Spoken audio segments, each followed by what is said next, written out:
Salut à tous les amis, c'est Valius, j'espère que vous allez tous très bien et je suis content de vous revoir pour ce nouvel épisode. Et cet épisode est quand même vachement important car c'est le dernier avant l'épisode spécial Histoire d'abonnés qui sortira peut-être pas demain d'ailleurs. Tout simplement parce que vous m'avez envoyé énormément de messages et j'ai même pas fini de tous les lire. Donc le temps que je les lise tous et que je fasse une sélection, peut-être que ça ne sortira pas à l'heure demain. Bon, déjà que cette vidéo, j'ai déjà peur qu'elle ne sorte pas aujourd'hui. On verra comment ça se passe. En tout cas, aujourd'hui on va retourner dans la jungle, mais vous en faites pas, c'est pas dans la jungle sauvage comme l'autre fois, vous allez comprendre.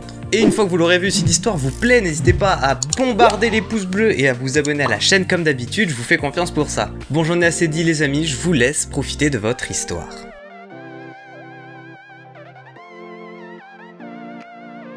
Cette histoire se passe il y a 10 ans, lorsque Brian n'avait que 15 ans. À cette époque, il se prenait un peu pour un viking prince du rock, tout simplement parce qu'il avait les cheveux longs, et qu'il écoutait du rock H24 sur son MP3. J'espère que le mot MP3 vous rappelle des souvenirs. Brian avait des voisins indiens qui avaient émigré au Royaume-Uni dans les années 60. Ils étaient venus pour travailler au Royaume-Uni, mais une fois leur retraite atteinte, ils avaient toujours leur maison en Inde. C'est pour ça que chaque année, ils ont pris l'habitude de retourner là-bas pour rendre visite à leurs familles et leurs amis. Ce qui fait qu'en moyenne, ils passaient la moitié de l'année au Royaume-Uni et l'autre moitié à parcourir l'Inde. Brian et sa famille ont toujours été en très bons termes avec eux, et une année, ils ont carrément invité Brian et sa famille à venir visiter l'Inde avec eux. Évidemment, c'était la première fois, donc vous savez ce qu'ils ont dû faire, vaccin, tout ça, vous avez l'habitude maintenant, et ils sont partis en avion. Le voisin avait planifié ses vacances comme si c'était une campagne militaire. À l'aéroport, il remet à chaque membre de la famille, donc à savoir Brian, ses parents, son frère et sa sœur de 11 ans, un dossier marron comme une lettre d'espionnage. Chacune contenait une carte avec l'itinéraire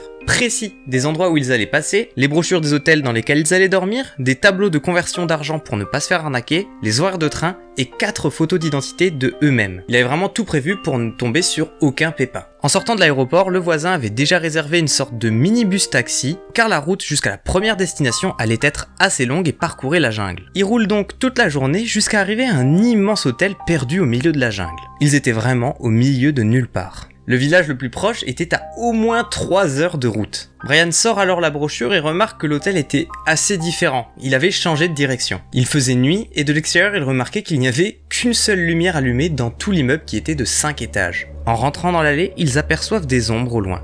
Un groupe d'hommes regroupés autour d'un grand feu. L'un d'eux se lève et commence à crier en courant vers eux avant de se faire rattraper et frapper par un autre homme. Le deuxième homme va donc venir jusqu'à la voiture et faire signe au chauffeur de baisser la vitre. Il a regardé à l'intérieur et a comme analysé chaque membre de la famille. Il avait ce genre de sourire étrange et leur a dit qu'ils étaient les bienvenus à l'hôtel. Une fois sortis du véhicule, il leur a demandé de voir leur réservation et leur a dit qu'ils pouvaient rentrer. Mais c'est là que tout a commencé à devenir bizarre. Une fois à l'intérieur, l'endroit était désert. Il y avait des chaises renversées, des cadres cassés, du verre éparpillé partout dans le hall. Ils font savoir à l'homme qu'ils étaient très fatigués, il était déjà aux alentours de 21h, mais l'homme leur dit que les chambres ne sont pas prêtes. Du coup, le voisin de Brian ne comprend pas parce qu'il avait vraiment tout très bien planifié et c'était pas normal leur venue, elle était censée être programmée depuis des mois déjà. Pour les faire patienter, l'homme que nous appellerons le majordome leur a proposé d'aller manger un bout dans la salle à manger en attendant. Elle était immense, vide et tout semblait sans dessus dessous. Et c'est seulement 1 heure plus tard qu'on leur a apporté de la nourriture emmenée par un enfant de 8-9 ans. À ce moment, ils étaient tous assez énervés, ils savaient qu'une seule envie, c'était d'aller se coucher. Mais ils étaient relativement confiants car avec les 2 voisins qui parlaient couramment hindi, ils disaient qu'il pouvait rien leur arriver. Finalement, le majordome est revenu les chercher et les a emmenés jusqu'à leur chambre. Des fils sortaient partout des murs et il n'y avait que des sortes de taches rectangulaires aux endroits où vous auriez vu une télévision ou les téléphones de chambre. Comme si quelqu'un était venu et avait dévalisé cette chambre. Il y avait une seule chose dans cette chambre, posée sur une table de chevet, un sorte de petit cheval en métal effrayant. Brian a donc une chambre avec son petit frère et insiste pour prendre le lit le plus proche de la porte. Mais c'est alors qu'il remarque un regard sur lui. Il se retourne et remarque que le majordome le regardait avec un regard fou. Brian s'est alors approché pour fermer la porte, c'est alors que l'homme a tenu la porte avec sa main et lui a dit « Attention, le verrou ne marche pas très bien ». Puis Brian était assez agacé alors il lui a claqué la porte au nez. Il y fait pas vraiment attention, verrouille la porte et décide de se coucher car il est exténué. Mais au beau milieu de la nuit, alors qu'il faisait noir complet, il commence à entendre des bruits, comme s'il y avait des voix devant sa porte. Puis, il l'entend s'ouvrir. La porte n'est qu'à 1 mètre de sa tête et son premier réflexe est de se cacher sous ses couvertures. Il reste caché là quelques secondes jusqu'à ce qu'il soit sûr à 100% quelqu'un était juste à côté de son lit. À ce moment-là, il décide de sortir de sa couette en criant. Et c'est alors plusieurs ombres qui sortent de sous son lit en courant vers la porte. Brian se jette donc hors du lit, vérifie que son petit frère n'est rien et vérifie ensuite l'intégralité des sacs.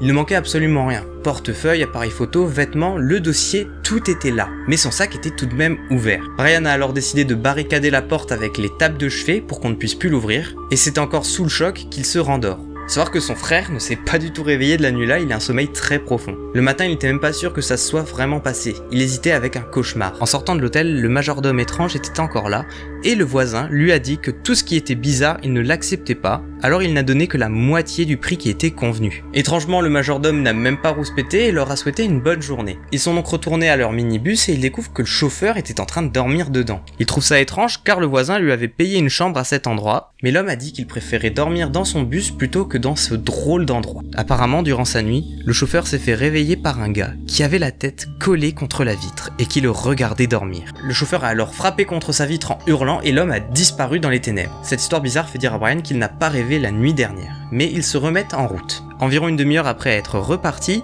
Brian a décidé de jeter un coup d'œil à son itinéraire. Et alors qu'il sort son dossier, il s'est pétrifié. Une des 4 photos de son passeport avait disparu. Alors il fouille partout dans son dossier, dans son sac, demande à ses parents si c'était eux, et à un moment il se rend bien compte qu'elle n'était tout simplement plus là. Brian va alors expliquer ce qui s'est passé la nuit dernière, et tout le monde va être sous le choc, car ils avaient tous entendu des bruits de pas et des voix en dehors de leur porte, mais tous avaient une porte qui se verrouillait très bien. Le majordome avait donc fait exprès de mettre Brian et son frère dans cette chambre plutôt qu'une autre. Le chauffeur suggère donc de retourner à l'hôtel et demander des explications au majordome. Mais lorsqu'ils y arrivent, les portes étaient cadenassées. Plus aucune trace du majordome ou de ses amis qui étaient au coin du feu. L'endroit était désert. Et la petite cerise sur le gâteau, c'est que le petit cheval en métal était là, devant les escaliers de l'entrée, les attendant, comme pour adresser un message. En tout cas, Brian n'a jamais eu de suite à cette affaire, il ne saura jamais qu'est-ce qui s'est passé, qu'est-ce que cette personne voulait faire avec sa photo. Encore est-il qu'il a gardé le cheval comme un souvenir gratuit, et qu'il dit qu'il ne faut pas se laisser apeurer par cette histoire car il est retourné 2 fois en Inde et que les gens sont,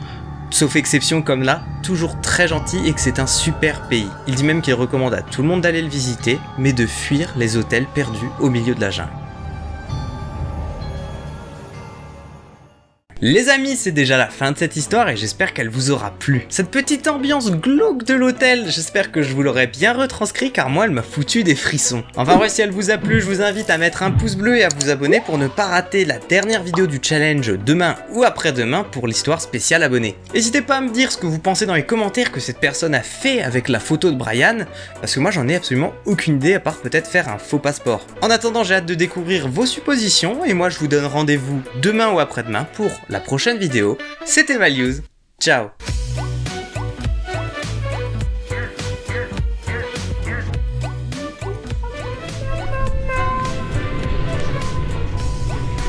Two 40 and 240.